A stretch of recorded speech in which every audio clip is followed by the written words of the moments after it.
ဒီနေ့က73ရက်နေ့ကျော်2025 8နာရီ19မိနစ်ရှိပြီစာအုပ်ဖတ်မလို့ပါကလေးကတော့ကျမကိုဘယ်ဖတ်ခိုင်းလိုက်လဲဆိုတော့ဒီ3အုပ်ကျန်နေပေါ့နော် The Picture of Dorian Gray ပါတယ် Frankenstein ပါတယ် The Phantom's Element ဆိုတာပါတယ်ကလေးဖတ်ခိုင်းတာဘယ်စာအုပ်ဖြစ်မယ်ထင်လဲ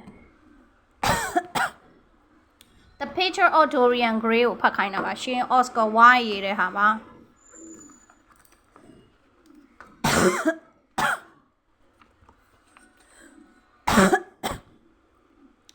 Oscar Wilde ရေးထားတဲ့ဟာကိုပြန်ပြီးတော့ retold by F.A. Cornish သူ့ရဲ့ level ကလည်း elementary level ပဲ content ပါတယ် content Two friends, a very beautiful young man, the pictures of Dorian Gray. Sybil's van. Brother and sister at the theater, things are changing. Dorian learns about himself, secrets. Part 2. Two friends, the picture of Dorian Gray. Dorian asks for help. Prince Charming. Dorian learns about fear. A new start for Dorian. Points for understanding. A note about the author. Oscar Wilde was born in Dublin, Ireland in 1854. He died in Paris in 1900. Many of the story, plays, and poems that the Oscar Wilde wrote are still popular.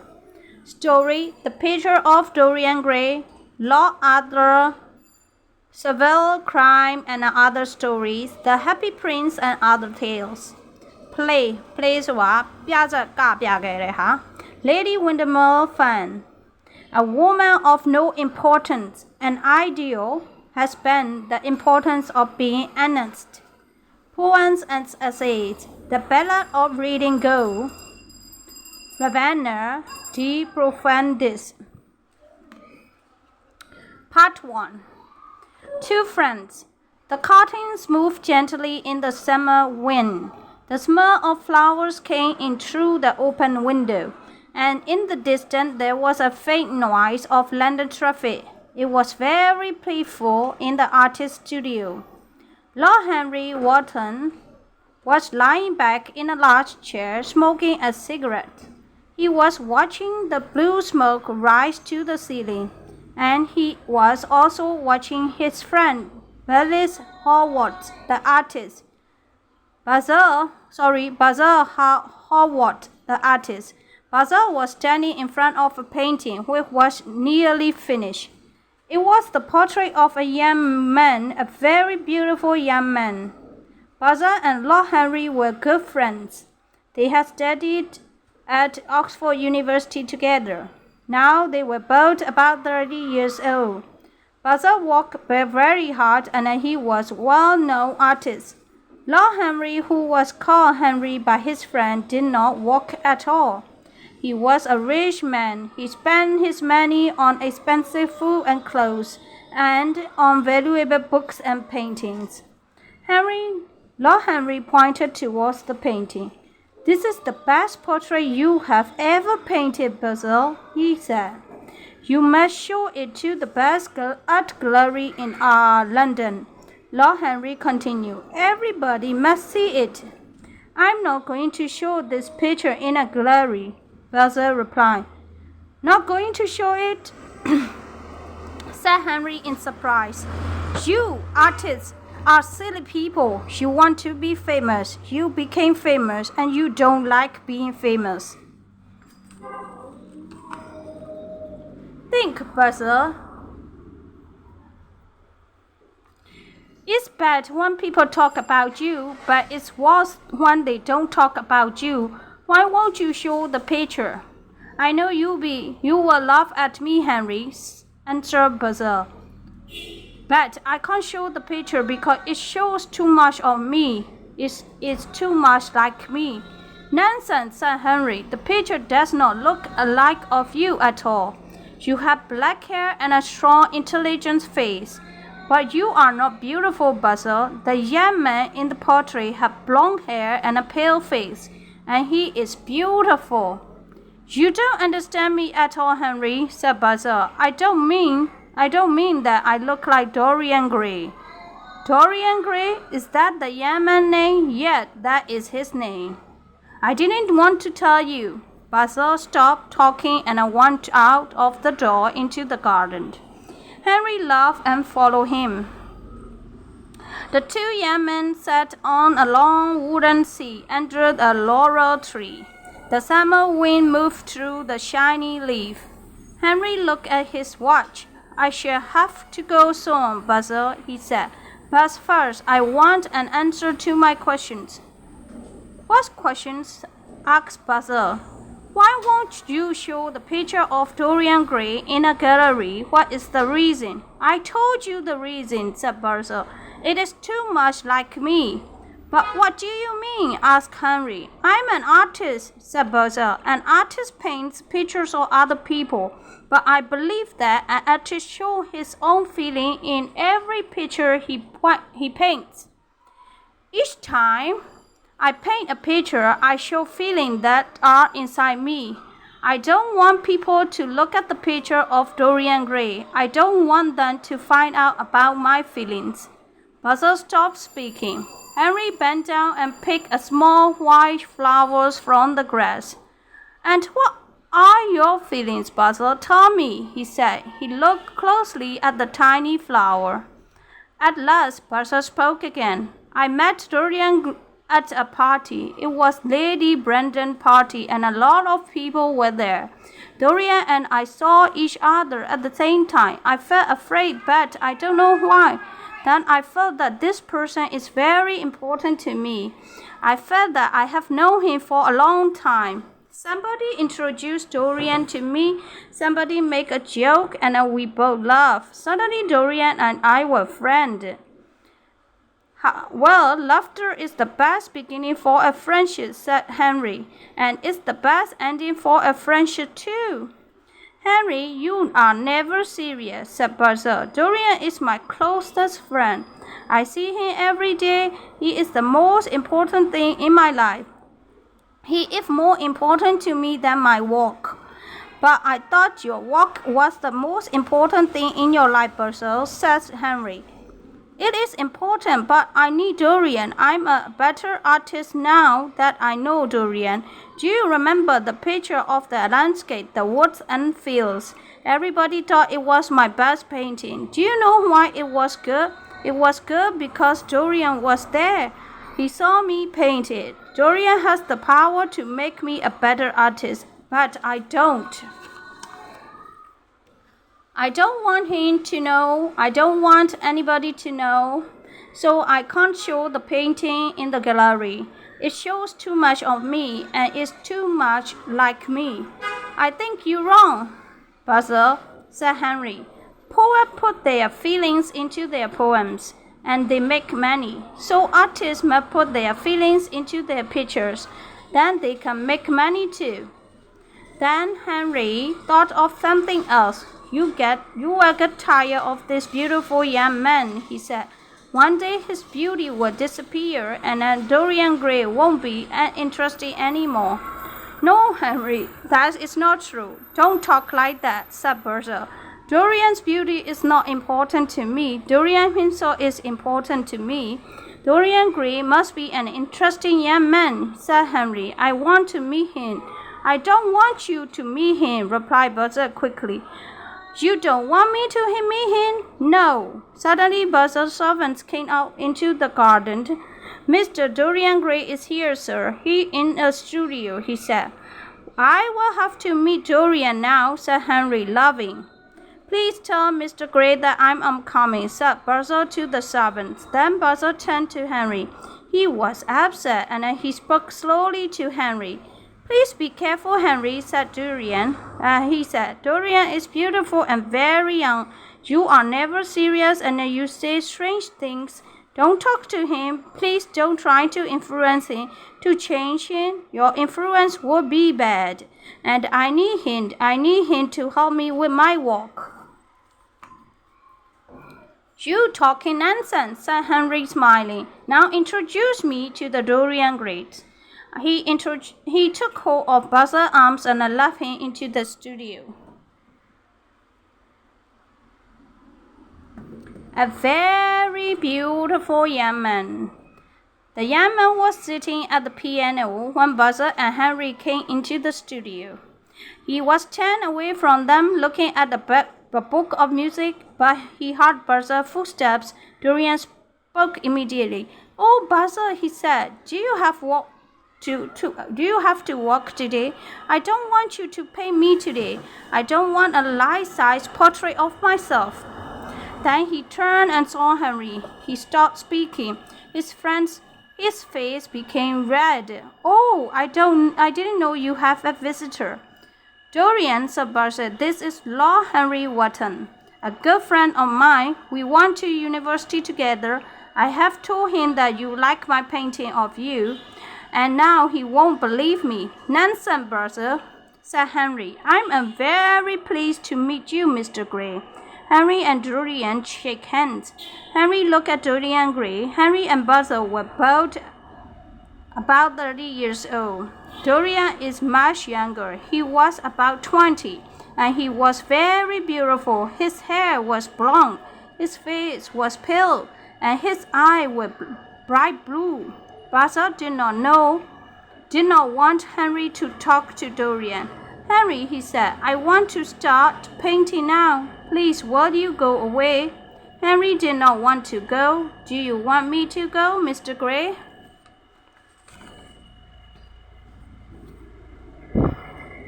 he asked.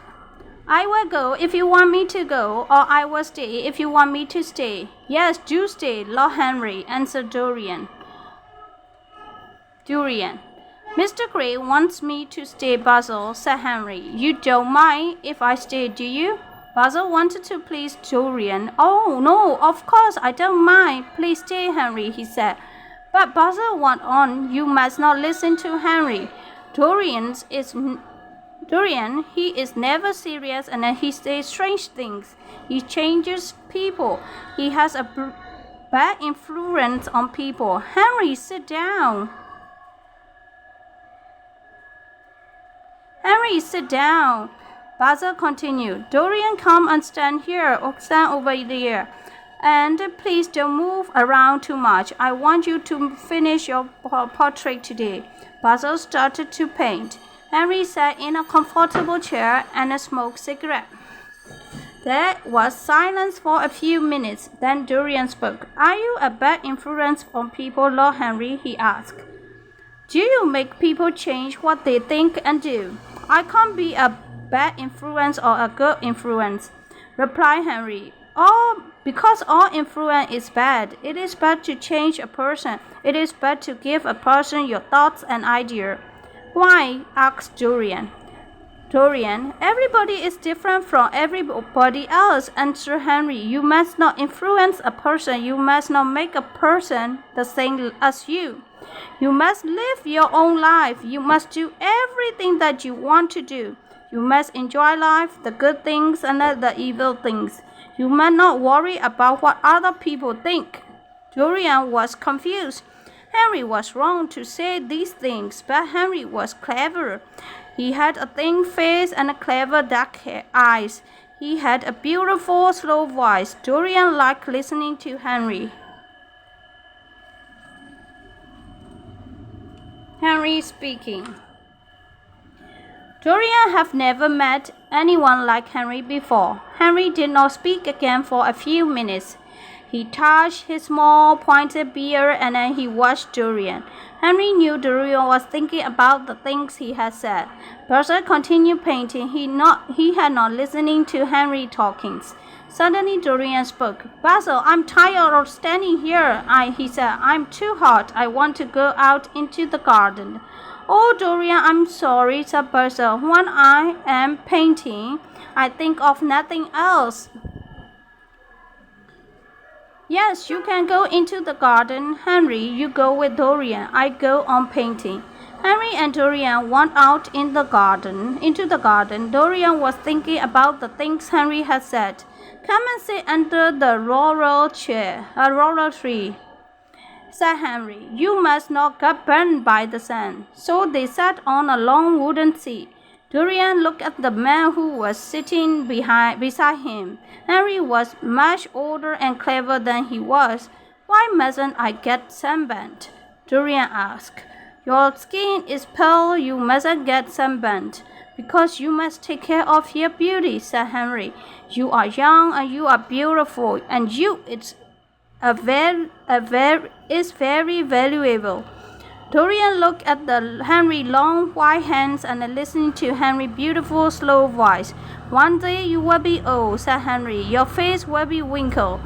You will be old and wrinkled and ugly. You will not be young, so you will not be beautiful anymore, and it will be too late to do anything interesting and exciting.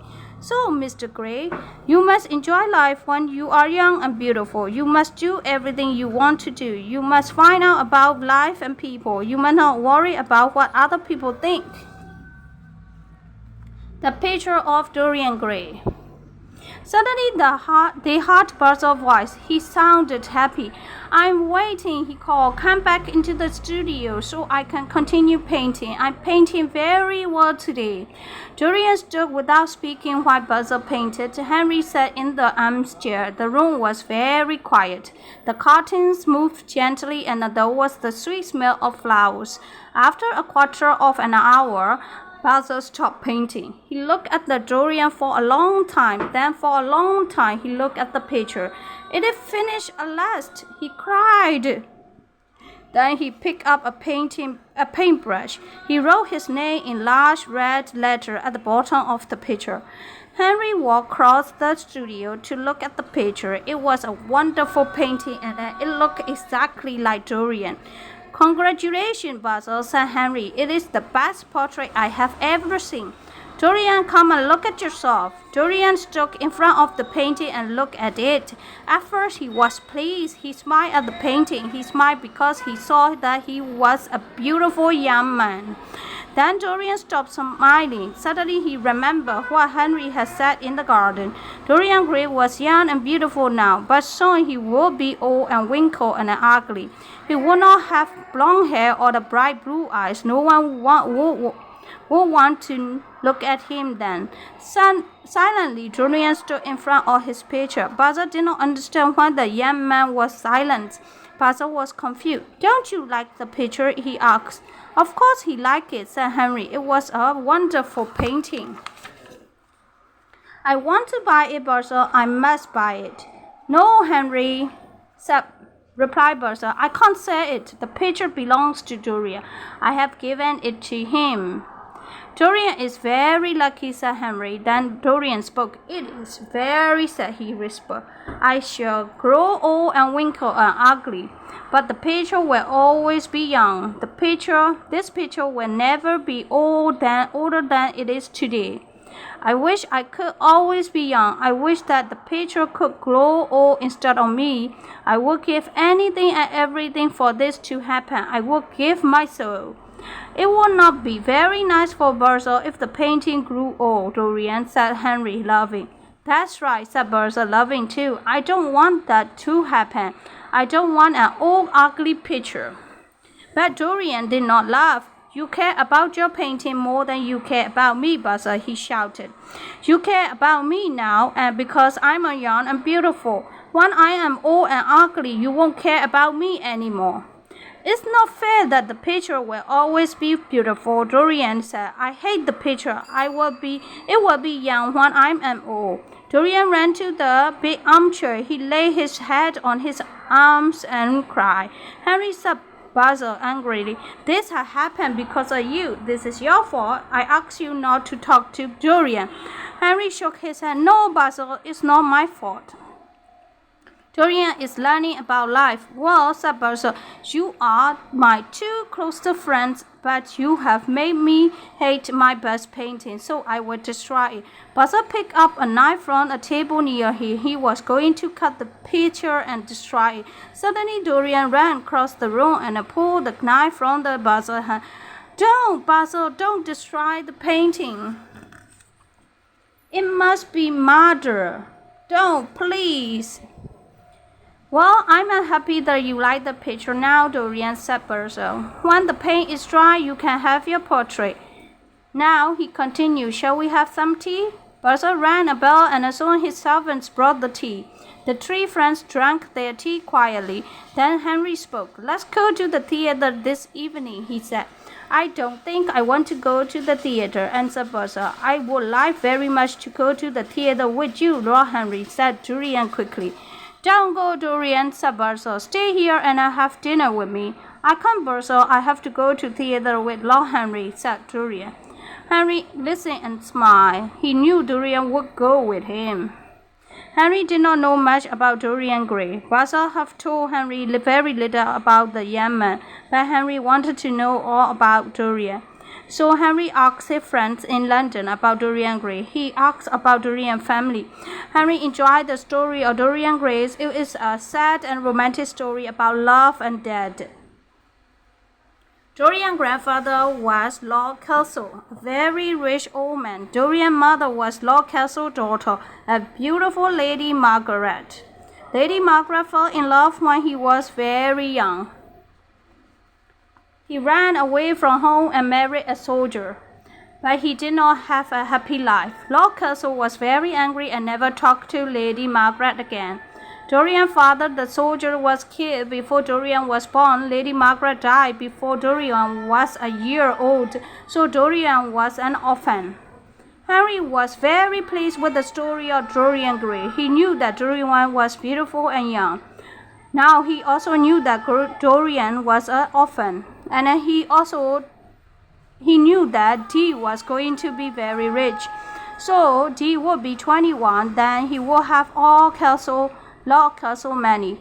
Yeah, it was a sad and romantic story. Now Henry was even more interested in Dee. Henry saw Dorian many times in the next few weeks. They met in the people houses and at art galleries and in theaters. Henry wanted to talk to Dorian. Dorian had listened to Henry's in Basil's studio. Henry wanted the young man to listen to him again and again. He wanted to give his thoughts and ideas to the young man, so Henry talked and talked. At the theater, at parties, and at dinners. He laughed and played games with words. He said funny things, he said clever things, he said dangerous things. Everybody listened to Henry, but Henry was not talking to everybody. He was talking to Dorian. Sometimes Dorian smiled, sometimes his eyes were wide open with surprise. Dorian listened to everything Henry said. It was a month later Henry had met Dorian at the Basil studio. Henry had been out to lunch and he arrived home in the middle of the afternoon. You're very late, Henry, said a voice. I've been waiting a long time to see you. The voice sounded very unhappy. Henry went into the library. You're very late, Henry, said Dorian again. I wanted to see you. I got something to tell you. I'm in love, Henry. I have to tell you, I'm in love with the most beautiful girl. There was silence. Then Henry said, Who are you in love with? With an actress, answered Dorian. His face became red. Oh, Dorian, Henry said, sitting down, all young men fell in love with actresses. Don't say that, Henry. You haven't seen her. Who is she? Her name is the Sybil Fan. I never heard of her. He isn't well known yet, said Dorian, but everybody will know about her soon. One day she will be famous. She is a wonderful actress. Oh, is she? Said Henry, lying back in his chair. Tell me about her. Where did you meet her? I will tell you about her, Henry, but you must be kind to me. You mustn't laugh at me. I met her because of you. Because of me, said Henry. Yes, you told me to find out about life. You told me to enjoy life, the good things and the evil things. So I went out. I walked around London. There was excitement and danger everywhere. I knew that something wonderful was going to happen. Then one night I went to a different part of London. I have not been there before. At about 8:30, I was in front of a dirty little theater. The manager was standing outside. He was a horrible man. He was fat and dirty. It's £1 for a ticket, sir, he said. Buy a ticket for the best seat in the theater, sir. Then and he took his hat off. Dorian stopped speaking because Henry had started to laugh. Don't laugh at me, Henry, he said. It's cruel of you to laugh at me. I'm telling you how I met her. The play was Romeo and Juliet by Shakespeare. Dorian went on. Romeo was a fat, ugly old actor, but Juliet was a beautiful young actress. She was about 17 years old. Her hair was dark brown. Her face was small and pale, like little flowers. Her eyes are large and a dark blue. I fell in love with her immediately. I have been to that theater every night for 3 weeks. I have seen her at in lots of different plays. She is a wonderful actress. Why didn't you tell me about actresses? Because everyone fell in love with actresses, Dorian, said Henry.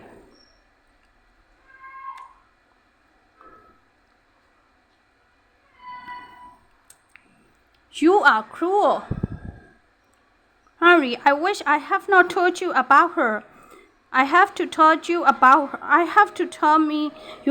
me about her, answered Henry. You will always tell me everything that you do. Now tell me more. Oh, Henry, said Dorian. She is wonderful. She calls me Prince Charming. Henry laughed and he was pleased. Dorian had been a quiet, frightened boy when they met at Basil's studio. Now he is growing into a man and learning about life. Henry, I want you to see her. I want you to see our act in Romeo and Juliet. Very well, Dorian. I shall come tomorrow. I shall bring Basil too. Oh, Basil, yes. I'm afraid I haven't seen him for a week. He sent me my portrait, and I haven't thanked him. I do like the picture, Henry. Dorian continued. I am pleased with it, but it's still young and beautiful while I grow older. Today I am a whole month older than the picture. Henry smiled. We will see you tomorrow night at 7 o'clock at the theater, he said. Dorian left the house and Henry sat for a while in the library. He thought about Dorian. Henry's brown eyes shone with pleasure. He was pleased that Dorian was in love. He wanted to see what Dorian did next. Henry did not care.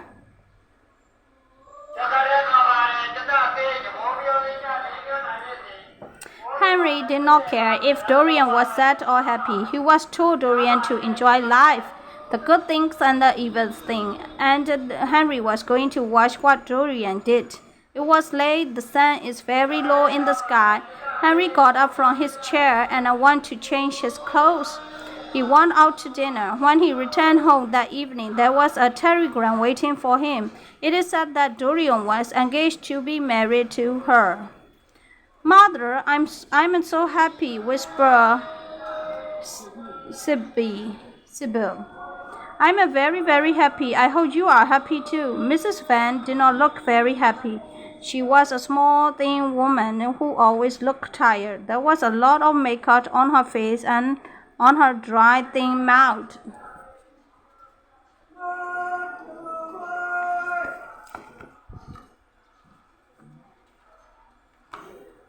A ချက်ပြဖို့လားမသိဘူး။စက်ကြအစိမ်းလေးထောက်ဝက်လာပြန်ပြီ။ Okay ပြီတဲ့ဆိုရဲဟာမျိုးမီးပွိုင်းစိမ်းသွားပြီတဲ့ဆိုရဲဟာမျိုး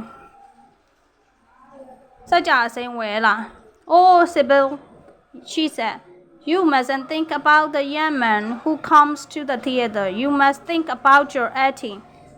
Mr. Isaac will be angry if you don't act well. He has given us a lot of money and you mustn't take a theater manager angry. I don't like Mr. Is it? Mother, I don't care about money. I'm in love with Prince Charming. Sybil, Mr. Isaac gave us £50 to pay our bills and buy clothes for James. You love James. You love your brother, don't you? Said Mrs. Van. Yes, of course I do, replied Sybil. But we have Prince Charming now. He will help us. We don't need Mrs. Sybil lived with her mother, brother James. They live in London, but they live in a small house in the north of London, long away from Henry's large, expensive house. It was the day after Sybil had become engaged to Dorian.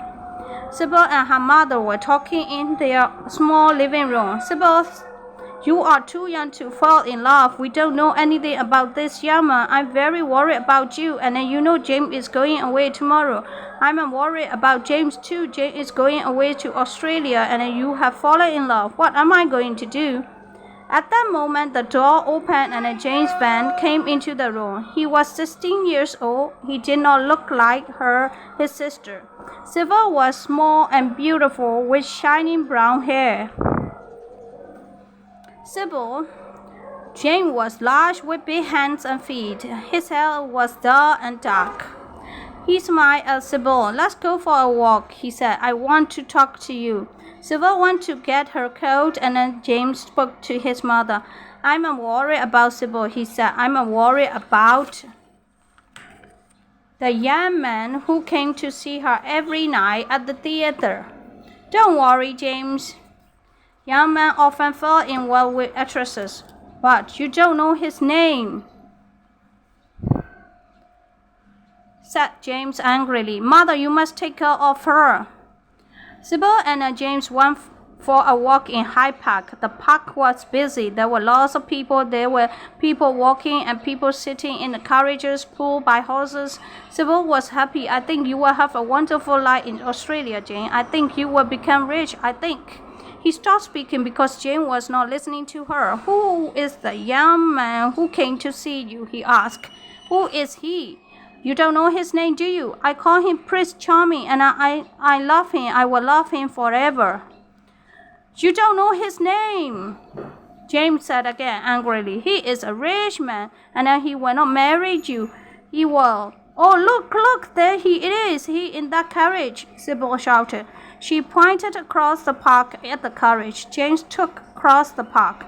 But at the moment, another carriage suddenly passed in front of brother and sister. Jane never saw Prince Charming. Oh, dear, I wanted you to see him. I wanted to see him, too. Because I will kill him if he ever hurts you. At first, Sybil was angry with her brother, but she remembered that he was 16 years old. He was a boy. He had never been in love. You won't hurt a man I love, will you, James? He said. No, I won't, he said at last. I won't hurt him if you love him. I will always love Prince Charming, said Sybil, and he will always love me. So Sybil and James were friends again. But that evening, James spoke again to their mother. If this young man hurts Sybil, I will find him and I will kill him. I will kill him like a dog. At the theater, the same evening, Henry, Bertha, Dorian went to the theater. Bertha was unhappy that Dorian was going to marry an actress, but he could see Dorian was happy. Mr. Isaac, the theater manager, met the three friends outside the dirty little theater. Dorian thought he was a horrible man, but Henry liked him. Inside the theater, it was very hot. The lights were bright. There was an orchestra playing some music very badly. Lots of young men and women were laughing and shouting at each other. Henry looked around the dirty, noisy theater. What a strange place to meet the person you love, he said unkindly. But Bertha spoke kindly to Dorian. Yes, it is a strange place. But I am pleased you come here. Sybil has made you very happy. Oh, yes. I'm sorry the theater orchestra is so bad, he added. But soon you will see, Sybil. A few minutes later, the play started, and very soon things started to go wrong. Sybil was very lovely, but he acted very bad. Tonight he was a terrible actress. The audience started to shout at the actor. Some people left the theater. The manager looked very angry. Bertha and Henry did not want to watch the play, and Dorian's face became very pale. Henry picked up his coat and stood up. She is very beautiful, Dorian, he said, but she cannot act. Let's go. I'm sorry. I asked you to come with me, said Dorian. Perhaps Sybil is ill. Bertha said kindly. We come again another time. No, replied Dorian. She is not ill. Last night she was a great actress. Tonight she is a bad actress. She is a very ordinary person. Don't talk like that, cried Basil. She is the girl you love. Come with me. Come with us, Dorian. Let's go. But Dorian would not leave the theater. Go away and then leave me here, he said. I want to be alone. Basil and Henry left the theater. The place became worse and worse. Most of the people left the theater went home. When the play ended, Dorian went to see her. He went to her room behind the stage, was very unhappy and angry. He had told Henry and Basil that Sybil was a good actress. They come to see her, and tonight she had been a terrible actress. But when Dorian saw Sybil, she looked pleased. She spoke to him happily. Oh, my dear, I acted very badly tonight. Before I met you, I was a good actress. I pretended to be in love when I acted the part of Juliet. But now, I don't need to act. I'm in love. I don't want to act again. It is wonderful. Isn't it wonderful? You must take me away from the theater. We must go away together. But Dorian did not look at her. He ran into a big armchair. He sat down and pushed his head on his arm. You have killed my love for you, he whispered. I thought you were a great actress. You acted the part of beautiful woman. I love you because you were clever and exciting. Now you're boring and stupid. You don't mean this, do you? Whispered Sybil. My God, I was stupid to love you, said Dorian. Oh, tell me that you love me, cried Sybil. Kiss me. I will do anything for you. I will act again. I will be a good actress for you. Sybil fell to the floor, and then she lay there crying. Dorian looked at her for a moment, then she spoke. I'm going now.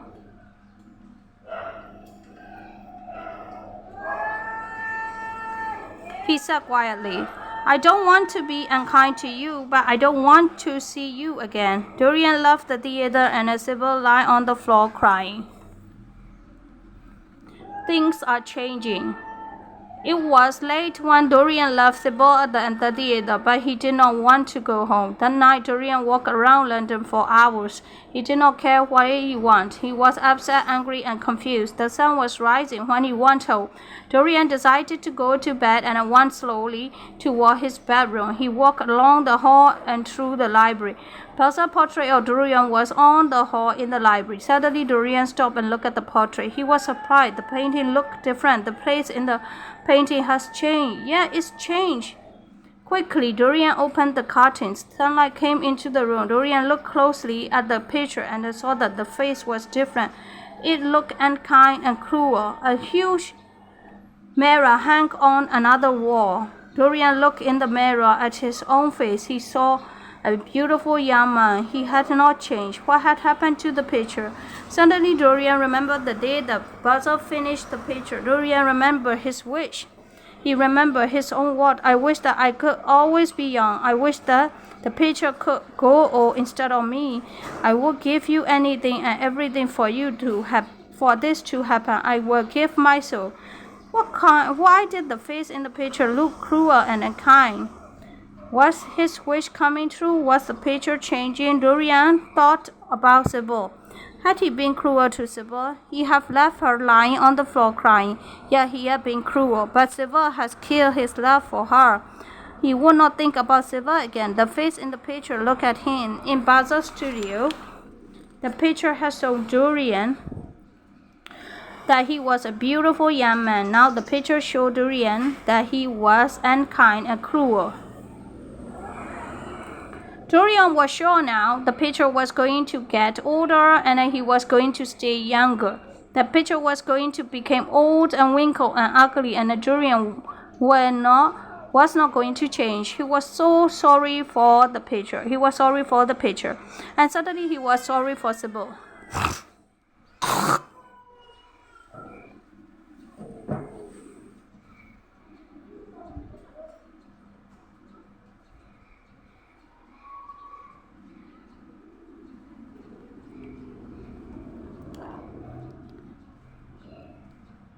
He looked cruel Suddenly he was sorry for Sybil. He looked at the cruel face in the picture, and he decided to be kind to Sybil. He decided to marry her. He would never see Lord Henry Wotton again, and he would marry Sybil. Dorian quickly covered the picture with a cloth and left the library. Later that day, Dorian woke up after a long sleep. It was 1:15 in the afternoon. Dorian got dressed and went to the library. A servant brought him some food and also brought Dorian a letter. A letter had come from Henry that morning. Dorian looked at the envelope for a long time and then decided not to open it. He was never going to see Henry again.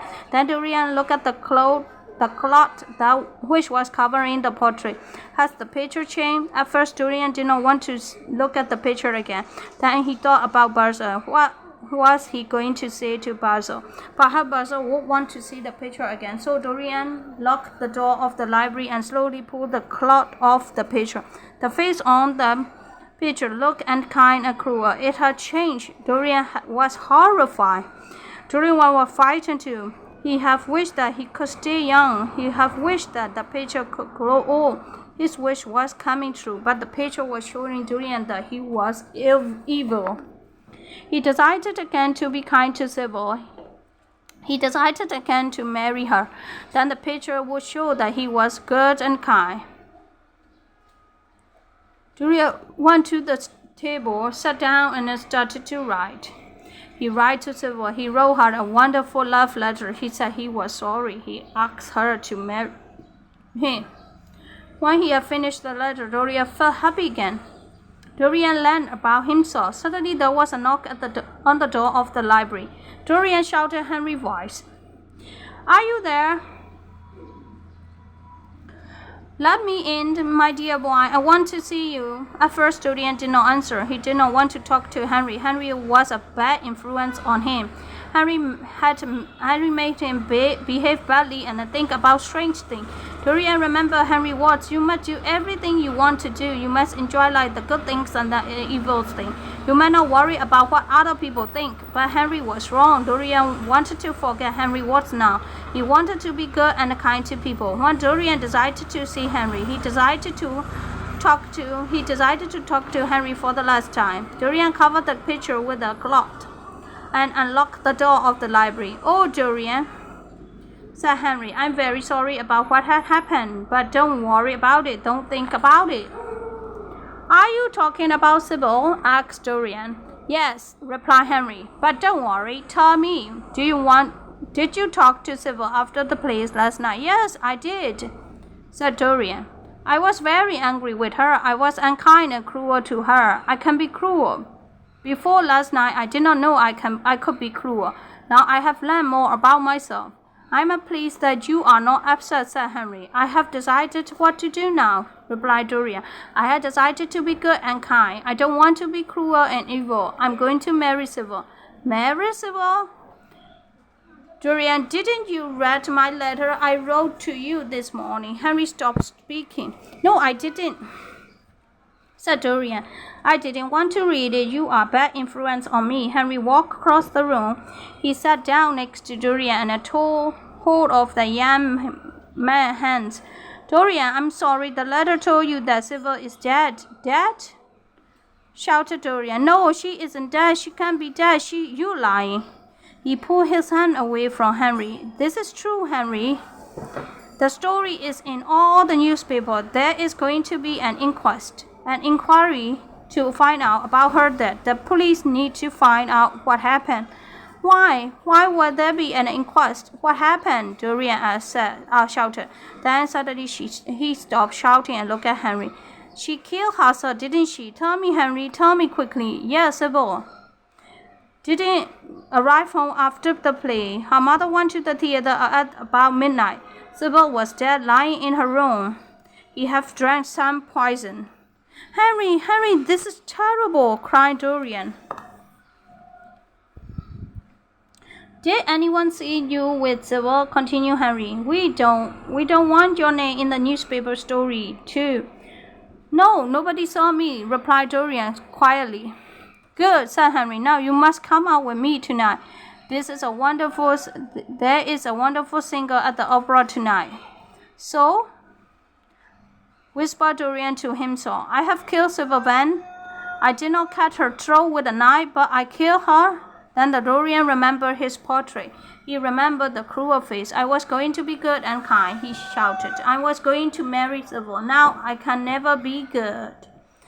Henry took a cigarette out of the coat case. It wasn't a good idea to decide to marry Sybil, he replied. You know it wasn't a good idea, don't you, Dorian? Marriage is boring. Marriage doesn't make you a good person. Perhaps you are right, said Dorian. I don't want to cry. Sybil Dell has been an interesting experience. I have learned about myself. Now, we do not need to talk about it now. I will meet you at the opera tonight. Henry left the library and Dorian went straight to the portrait. He quickly pulled away the cloth. The face was cruel and unkind. He knew the face had changed because of Sybil's death. Dorian thought about what had happened, and now he made a decision. Dorian decided to enjoy his life. He decided to do everything he wanted to do. He decided not to care about other people. And Dorian knew what would happen. The picture would become old, wrinkled, and ugly. He would always look young and beautiful. Dorian smiled and covered the picture with a cloth again. An hour later, Dorian was at the opera with Henry. The next morning, Dorian ate his breakfast in the library as usual. A servant came in while he was eating. Mr. Hallward is here, sir, the servant said. Basil came quickly into the room behind the servant. I'm very pleased to see you, Sir Basil. I have been very worried about you. I came here last night after I read the news about Sybil. Your servant said that you have gone to the opera, but I knew it couldn't be true. Dorian continued eating his breakfast. I thought you have gone to visit Sybil's family. Basil went on. I didn't know where you were. My dear Basil, said Dorian, I was at the opera, of course. Dorian sounded very bored. I have a nice evening now. Don't talk about a boring subject, and don't talk about the past. This is a terrible thing to say, said Basil. The girl you love is dead, and you tell me you have a nice evening. Yesterday is not the past. Yesterday is a few hours ago. Stupid, boring people cannot forget the past quickly, answered Dorian angrily. But I have forgotten it already. The boy whose picture I painted was kind and gentle, said Basil sadly. You have changed, Dorian. It's Henry's fault. Oh, Basil, said Dorian, you have come too late. Yesterday, when Henry told me about Sybil has killed herself. Perhaps Sybil, I didn't mean to kill herself. Sybil didn't mean to kill herself, said Basil. Perhaps it was an accident. She wanted to kill herself, answered Dorian. It wasn't a boring, ordinary accident. Sybil's death was exciting and wonderful. She died of love for me. Oh no, said Basil quietly. Dorian went on speaking. I was sad, Basil. I was sad yesterday at about 5:30. Now I'm not sad, so you don't need to worry about me. Please, be pleased that I'm not sad. Basil sighed. He decided to say nothing else about Sybil. I would like to paint another portrait of you, said Basil. No, shouted Dorian. No, that's impossible. You can't. Basil was surprised. But Dorian, why not? He asked. Then he saw a cloth covering his portrait of Dorian. And why have you covered this picture? This is the best portrait I ever painted. Basil walked across the room towards the painting. No, you mustn't look at it. But Dorian, I want to show the picture in a gallery in Paris, replied Basil. I want to see it. You can't.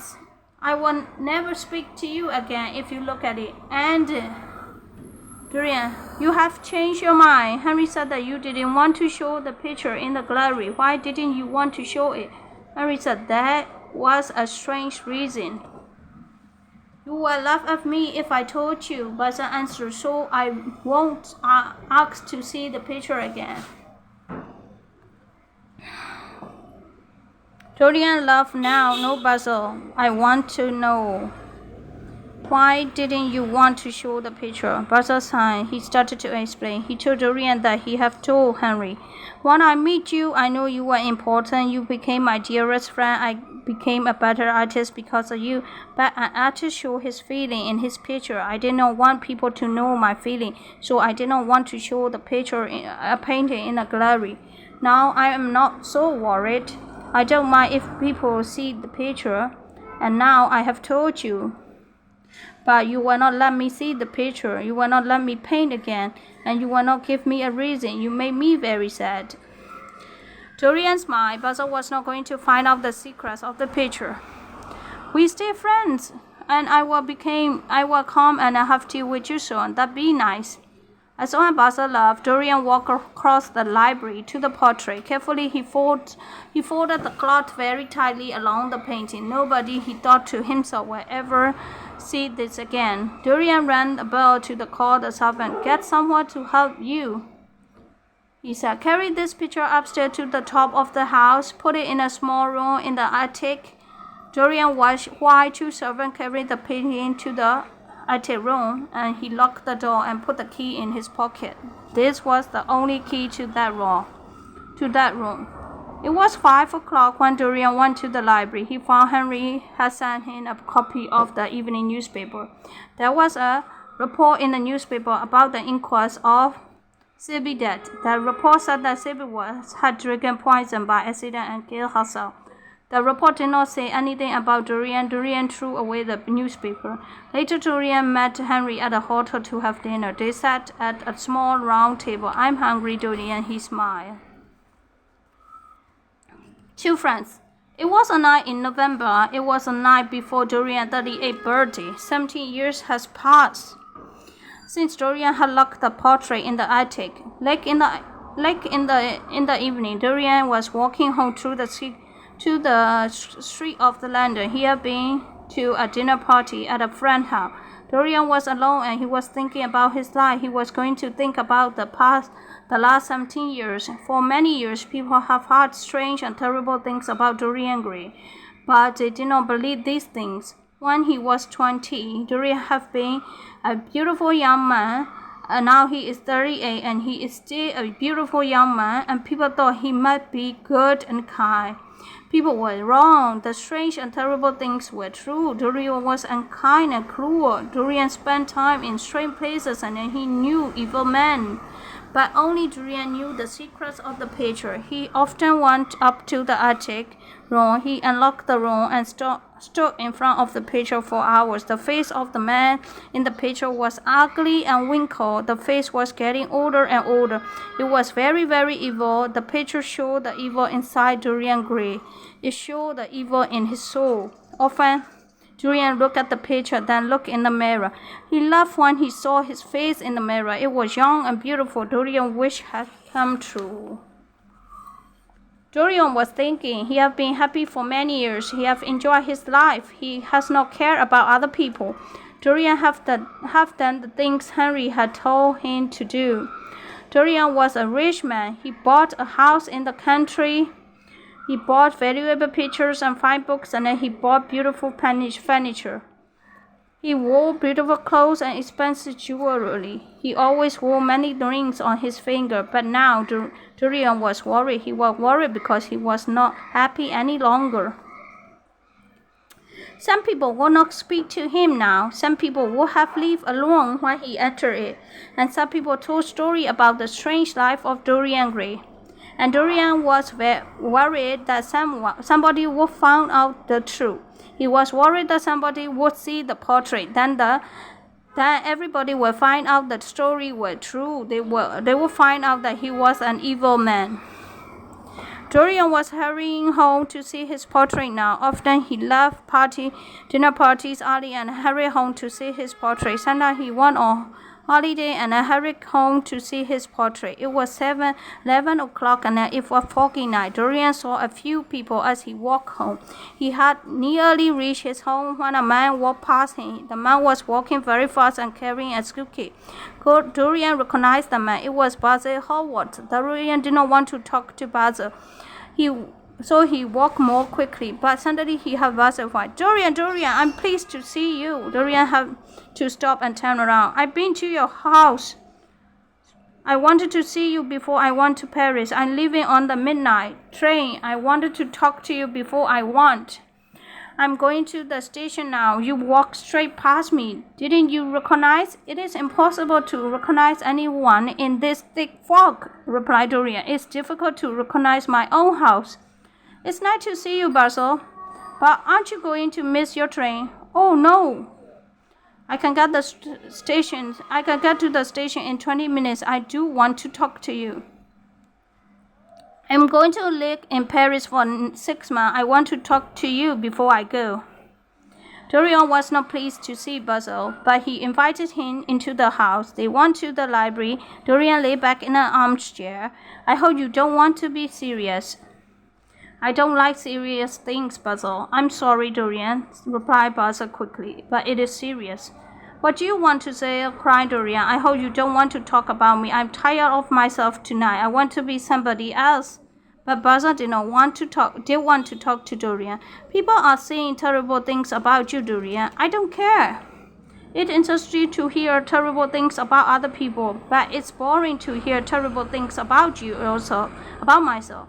These terrible things might interest you, Basil, replied Basil. You must care what other people say about you.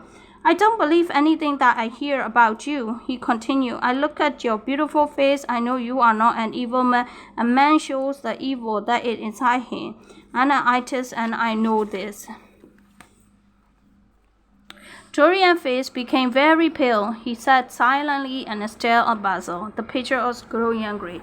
Outside it was very dark and very foggy. In the library it was very quiet. The room was lit by a small lamp on the table. Basil sat down and continued talking. Why don't people want to be your friends anymore? Dorian, he asked. The Duke of Berwick will not stay in the same room as you.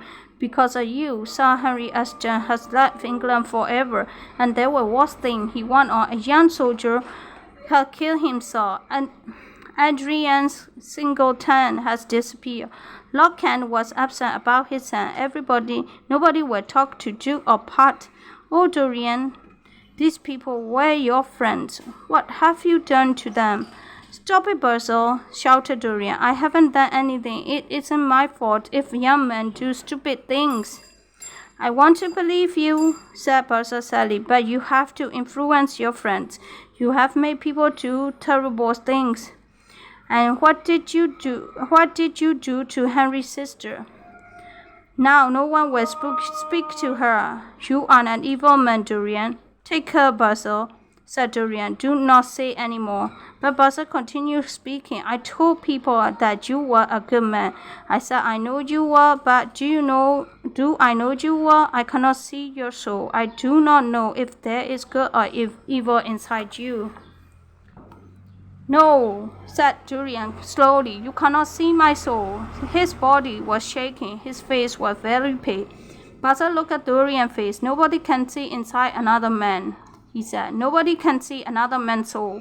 Suddenly Dorian laughed. He gave a loud and pleasant laugh. Come with me, Basil, he said, picking up the lamp from the table. You have said enough about my soul. Tonight you shall see it. Dorian led Basil upstairs towards the room in the attic. When they reached the door of the room, Dorian turned to Basil. Are you sure you want to come in? He asked. Yes, Basil said. But he was confused. What did Dorian mean? What was in the room?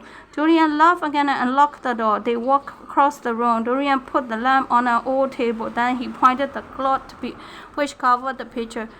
You think that nobody can see another man's soul? He said. You're wrong. Pull away that cloth and you will see mine. Dorian's voice was hard and cruel. What are you talking about? Are you mad? Asked Basil. Suddenly Dorian pulled away the cloth and Basil saw the picture. He saw the terrible face in the painting smiling at him. It was the most awful face he had ever seen. Basil moved backward away from that cruel, evil face. He could see that it was his painting. It was his painting of the blonde, pale, young, beautiful young man. The hair was blonde, the mouth was red, and the eyes were blue, but the face was wrinkled and ugly. It was evil. Dorian watched Basil. He smiled unpleasantly. What does this mean? Said Basil at last. Don't you know what it means, my dear Basil? It means that my wish came true. Don't you remember the day you finished this portrait? Do you remember the day I met Henry? Do you remember my wish? Oh, God. You wish that my teacher would grow old? You wish that you would stay young? Oh, no. Oh, yes. And the portrait showed you the true Dorian Gray. It showed you my soul. Basil sat down suddenly on an old chair. He put his head in his hand. Oh, God, he said. Oh, God, you must be very evil. You are more evil than anyone knows. Basil fell towards saw his head and arms on the table. He did not want to look at the picture again. You must pray, Dorian, he said. It's not too late. It's too late, replied Dorian. It's much too late to pray. Then suddenly Dorian became angry. He became angry with Basil. It was Basil's fault. Basil had painted the picture. He hated Basil. Dorian looked at the terrible face in the picture. It was smiling at him and it was evil. A knife was lying on the old table. Dorian picked up the knife and looked at the Basil. Then he stabbed his friends with the knife. He pushed the knife into Basil's neck. Basil had hit the table and Dorian stabbed him again and again. Basil made a terrible sound. He tried to breathe, but he could not breathe. Blood came from his mouth. It became quiet in the attic room. Dorian listened. He heard the sound of Basil's blood dripping onto the carpet. It was no other sound. Dorian walked quietly across the room and looked out of the window. The fog has gone. London was quiet. Dorian walked back across the room and picked up the lamp. He saw the dead things lying across the table. It was so quiet, and its hands were very white. Dorian left the room and locked the door behind him. He went back to the library. Dorian quickly put Basil's suitcase and coat in a cupboard. People were hanged for murder, hanged by the neck until they are dead. Dorian did not want to be hanged. What was he going to do? Nobody had seen me arrive home. Dorian thought. The servants are asleep, and Basil was going to Paris tonight. He was going to catch the midnight train. Dorian soon decided what to do. It was 2:05 in the morning. Quietly, Dorian left the house and shut the door behind, and he started to ring the doorbell. After 5 minutes, his servant Francis opened the door. I'm sorry to wake you up, but I forgot my front door key. What time it is? 10 minutes past 2, sir, replied Francis, looking at the clock. Oh dear, I'm very late, said Dorian. Did anybody call while I'm out? Yes, sir. Mr. Howard called. He waited for you until 11 o'clock, and then he went away to catch a train. Oh, I'm sorry, I didn't see him. Did he leave a message? Yes, sir. He said he was going to Paris. He said he would write to you. Thank you, Francis, said Dorian. You can go to bed now. Dorian went back to the library. He had to think again. He walked up and down the room for a quarter of an hour. Then he picked up a book and looked through a list of addresses. At last he found the right address. Alan Campbell, 152 Hertford Street. Yes, Alan Campbell was the man he needed. At 9 o'clock the next morning, Dorian was sleeping. He did not look like a man who had murdered a friend. But when he woke up, Dorian remembered what had happened. He did not want to think about Basil. He thought for a long time about which clothes to wear. He put on his ring, then he took them off and put on different ring. Dorian ate his breakfast, but he could not forget Basil's bare body sitting at the table in the attic. Then at last he wrote 2 letters. He put one letter in his pocket. He told his servant to take the one letter to Alan Campbell's house. Dorian went to the library. He lighted the cigarette and tried not to think about Basil. He drew pictures, but they were pictures of Basil's face. He read poems, but the poem reminded him of Basil. Poor Basil, he thought. What a terrible way to die. Dorian became frightened. He thought about Alan Campbell. What, Alan Campbell would not come? Alan Campbell was a very clever scientist. Dorian and Alan Campbell have been good friends for many years, but Alan has not talked to Dorian for 18 months. Nobody knew why they were not friends anymore. Now Dorian needed Alan's help. At least Alan Campbell arrived. He had black hair and a very pale face. He looked very unhappy. Dorian was pleased to see him. Alan, he said, shaking hands, it is kind of you to come. Thank you for coming. Alan did not look pleased to see Dorian. I did not want to come, he said. I did not ever want to speak to you again. But your letter said it was very important, a matter of life and death. Yet it is very important, said Dorian, and he spoke very quickly. There's a dead man in the room upstairs. He's been dead for about 10 hours. You must do something for me. You must. I don't want to know anything about this, said Alan Campbell. I won't do anything for you. Don't tell me your terrible secrets. I must tell you this secret, replied Dorian. You must help me. You are a scientist. You must destroy the body. No, I will not, said Alan Campbell. You are mad, Dorian, and I don't care what happened to you. The young man tried to leave the room, but Dorian stopped him. Alan, he said, it was murder. I murdered this man, and you are going to help me. Alan Campbell was horrible. He could not speak. Dorian sat down and quietly wrote something on a piece of paper, and then he gave the paper to the young man. Alan Campbell read what Dorian had written. His face became pale. His body started to shake. He fell into the chair. It was silent. I'm very sorry for you, said Dorian. Sally, we both knew what you did. I don't want to tell anybody the truth about you, but I will tell them if you don't help me. I have written a letter. I will send it. Dorian pulled the letter out of his pocket. He saw Alan the address on the envelope.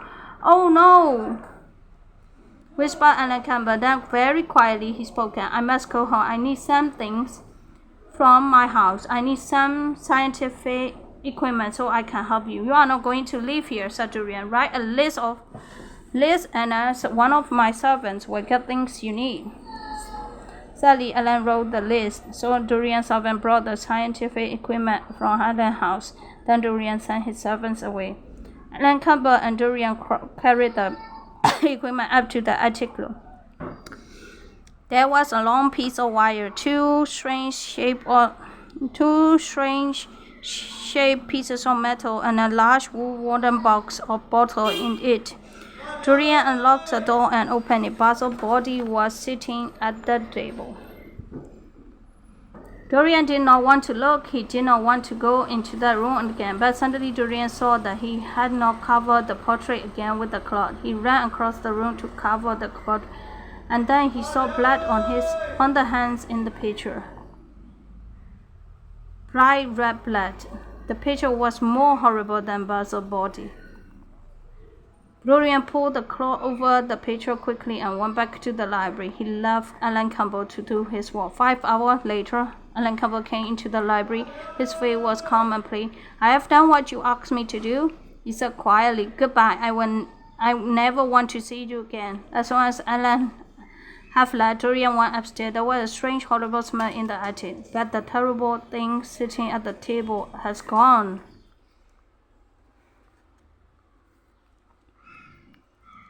That evening, Dorian, dressed in a beautiful clothes, went to a dinner party at a friend's house, but he did not enjoy the party. He did not want to eat anything. Are you all right? Asked Henry. And were you all right last night?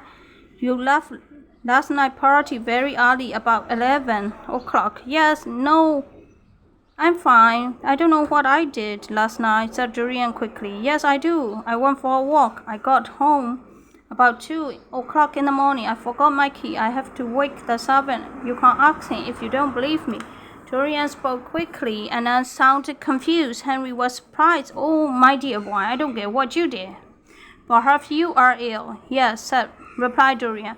I'm not feeling well. I think I'll go home. When Dorian got home, he knew he had to do something terrible. He had to turn Basil cold and escape so nobody would find out the truth about the Basil death. People thought Basil had gone to Paris. Nobody expected to see for 6 months. The coat and suitcase smelled horrible when he abandoned.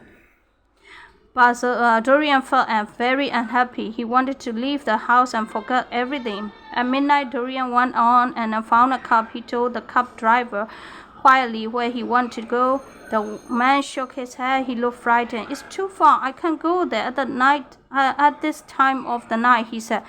"Here's £1 for you," said Dorian. "I will give you another one if you drive first." "All right, sure. We'll be there in an hour," said the driver. Then he made a horse pull the cab first along the street. The cab was east towards the River Thames. It was another foggy, dark night in London. The light of the street lamp shone through the fog. Cold rain began to fall. Men and women were walking home along the street. Dorian heard screams and shouts and horrible laughter. He sat back on the side of the cab and watching. He hated London. He hated life. He wanted to forget everything. He wanted opium, the drug that made him forget. The cab drove on through dirty, poor part of the city. Near the river, the fog disappeared. Dorian left the cab and walked towards the river. The moon was shining on the water. The ship on the river was big and black. The light from street lamps shone down onto the wet road. Soon he reached a small, dirty house. Inside the house it was dark. A dark green curtain hung over a doorway. Dorian went through the doorway and into a large, long room. A few men were drinking. A sailor fell asleep, half asleep, lay with his head on the table. Two women were arguing. Dorian went through this room and up some stairs to another. He could smell opium, and he smiled with pleasure. Now he could smoke some opium and forget everything. But then Dorian saw a young man smoking a pipe full of opium. Immediately Dorian recognized him. It was Adrian Skeleton, who had been a friend of Dorian. Adrian Skeleton has disappeared, Basil had said, but here was Adrian in an opium den.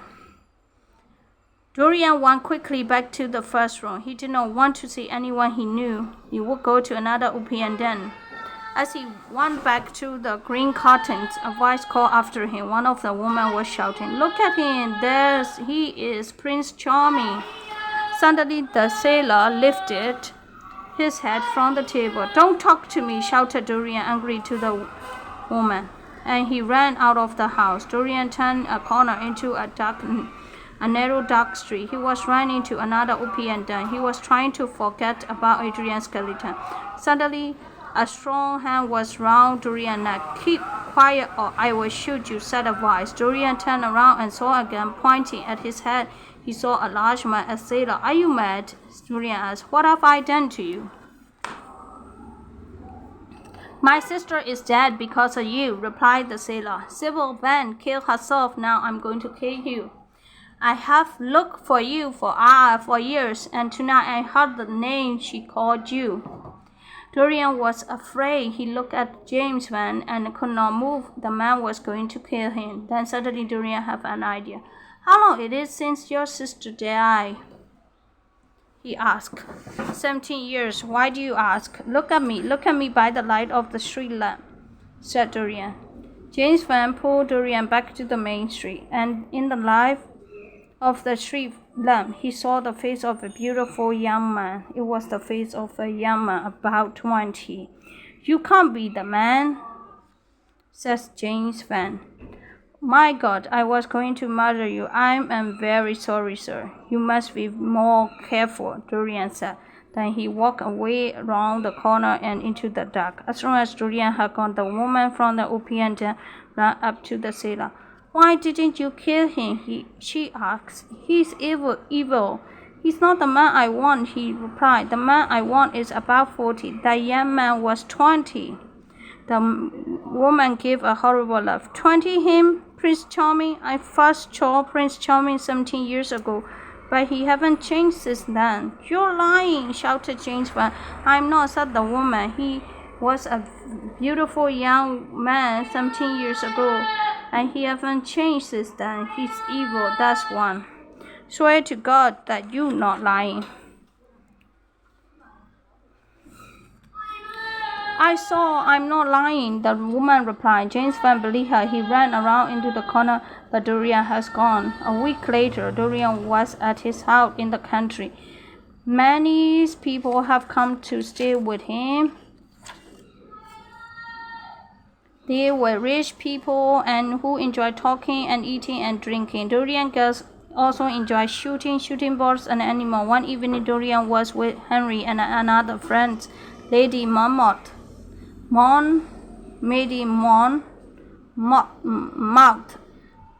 Henry was laughing and saying clever things as he usually did.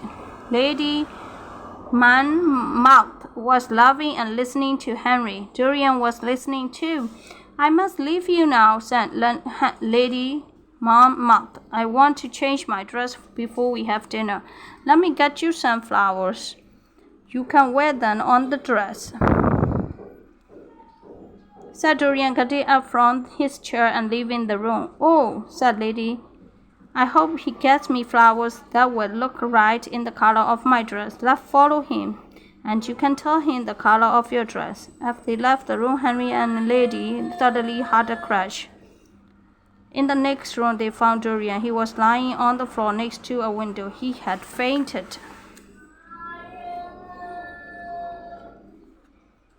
Dorian opened his eye and his body was shaking and his face was very pale. Are you ill, dear boy? You fainted. You must go and lie down. No, I don't want to lie down. I don't want to be alone. So Dorian had dinner with his guests. He talked and laughed with them.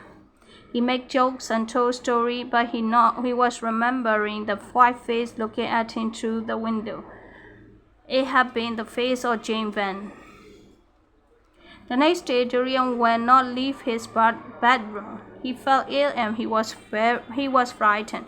He was frightened if he heard a noise or saw a door open. He remembered Sybil Van. He remembered the mother of Basil. He remembered the face at the window.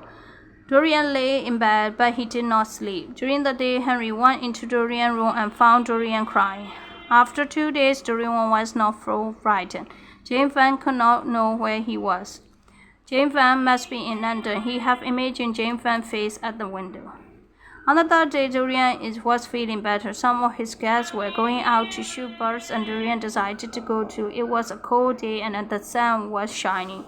Dorian felt happy as he walked through the woods. Henry and Lady walked beside him. Suddenly, one of the guests shot at something among the tree. It was a terrible cry of a man in pain. People shouted and ran towards the noise, so they pulled the body of a man out of the tree. Dorian watched in horror. Henry touched Dorian's hand. I think we better stop shooting today. Oh, Henry, this is terrible. Something more terrible is going to happen. I knew it. Don't worry about it, Dorian. It was an accident. It wasn't a murder. Henry was never serious for long. I would like to meet a person who has done a real murder, he went on laughing. Lady laughed too, but Dorian suddenly felt ill. His face became very pale. Dorian smiled politely. I'm feeling tired. I must go to my room. Excuse me. In his room, Dorian lay down on his bed. His body shook with terror. Fear and death were everywhere in this house. He didn't want to spend another night here. At 5 o'clock, Dorian told his servant that he wanted to take the night train to London. The servant wanted to pack Dorian's suitcase, but he soon returned. Excuse me, sir, he said to Dorian. Is there a problem with the dead man, the man who was shot? Yeah, what it is? Do you need money to give to his family? No, sir, this is the problem. We don't know who he is. He was carrying some money and again, but we could not find his name on anything. He's a sailor. A sailor! Suddenly he was excited and hopeful. He ran to the door. Where is the body? Quick, I want to see it now. The body had been taken to a farm. It lay on the floor in one of the buildings. The handkerchiefs covered the dead man's face. Take that cloth off the face, said Dorian. Our farm workers took away the handkerchiefs. Then Dorian looked down at the face and gave a cry of joy. The man had been shot was James Van. Dorian went home with his eye full of tears. They were tears of joy because he was sick. James Van could not kill him now. A new start for Dorian. One evening in June, Dorian was visiting Henry. Henry and Dorian sat in Henry's library. Henry, I have done too many terrible things in my life, said Dorian. Yesterday I started to change my life. I'm going to be good. Henry smiled. Where were you yesterday? I was at an inn in a small village. What did you do at this inn? How did you start to be good? I met a girl. She was a pretty girl called Hattie. He looked like Sybil Van. Hattie and I was going to go away together, but I decided not to go away with her. I decided to leave her in her village. I have done something good. You are pleased because you have done something good, said Henry. But she will kill herself because you love her. Don't say that. You are never serious. You wanted to be good, so you love her, replied Henry. You did what you want to do. You haven't changed. Henry was right. Dorian did not want to talk about Hattie again. Have you got any news? He asked. No, there is nothing else to talk about. People are talking about Basil. Nobody knows what have happened to him. Basil, said Dorian in a surprised voice. Are people still talking about him? It's a man since people noticed that he has not come back from Paris. My dear boy, people will talk about Basil for 3 months. Then they will talk about somebody else. They will talk about Alan Campbell, that too. He came himself, you know. Dorian did not want to talk about Alan Campbell, but he talked about Basil. What do you think happened to Basil, Henry? I don't know. Perhaps he's dead. I don't want to think about it, replied Henry. There was silence for a while. Then Dorian spoke again. People are saying that Basil was murdered, aren't they? Do you think Basil was murdered? Nobody would want to murder Basil, replied Henry. Everybody likes Basil. He did not have any enemies. Perhaps I murdered Basil, said Dorian. Have you thought of that, Henry? Dorian watched Henry carefully, but Henry laughed. You talking nonsense, dear boy. You couldn't murder anybody. Let's talk about something else, Henry continued. Poor Basil isn't interested anymore. He haven't painted a good picture for a long time. What happened to his picture of you, Dorian? Oh, I lost it, replied Dorian quickly. You look the same now, as young as you were when the picture was painted, said Henry. Don't change your life. You have had a good life. You have done everything you wanted to do, and you have not changed at all. I'm not the same as that young man, said Dorian. I want to change. I want to be good. Don't change. You are beautiful and you are perfect, and I will always be friends. As he left Henry's house, Dorian's face was very sad. It was warm night. Dorian started to walk home from Henry's house. He walked past 2 young men and heard one of them whisper, That's Dorian Gray. Dorian felt tired. He did not want people to recognize him. He did not want people to talk about him any longer. He did not want to hear his name. As he walked, Dorian thought about his life. Dorian suddenly wanted to be young again. He wanted to be the young man whose picture Basil had painted. Dorian was still thinking when he reached home. Perhaps it was not too late to change his life. He had been kind to Hattie. He had left her in her village. Perhaps he was starting to be good. Dorian up to the attic room. He wanted to look at the picture. Perhaps the picture was changing again. Perhaps the picture was not so ugly now. Perhaps the cruel, evil face was changing and becoming kinder. But the face in the picture was the same. It was old and wrinkled and ugly. The eyes were cruel. The mouth was evil. The blood was still on the hands. When Dorian saw the picture, he knew the truth. He knew that he could never change. He will always be evil. There is a knife on the table in the attic room. He has used that knife to kill Basil. Dorian picked up the knife. It had killed Basil, and now it would kill his painting. Then nobody would ever know that Dorian Gray was an evil man. There was a loud crash and a cry.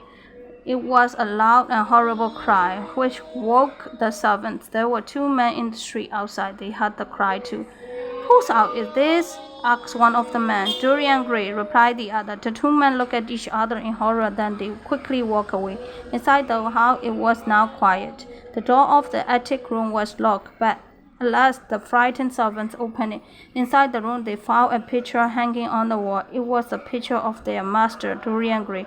He looked young and beautiful in the picture. He looked the same as he had always looked. On the floor they found a man. He was ugly, old, and wrinkled. His face was evil, and he was dead with a knife in his heart. At first the servant didn't know the man, but they looked at the rings on his finger. They knew who it was. Oh my God, that is a strange story. That's why my baby said, I can't get the idea of this picture, the book, Oscar Wilde.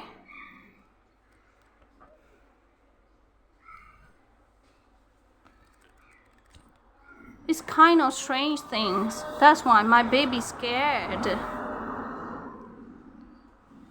Next time I will not going to take this one. It's scary. I don't know about the mind of the psychopath.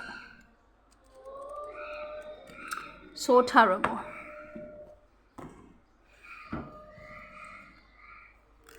Okay. 9:43. Friday, 13th of June, 2025. Because of the opium. Oh my gosh. Sarah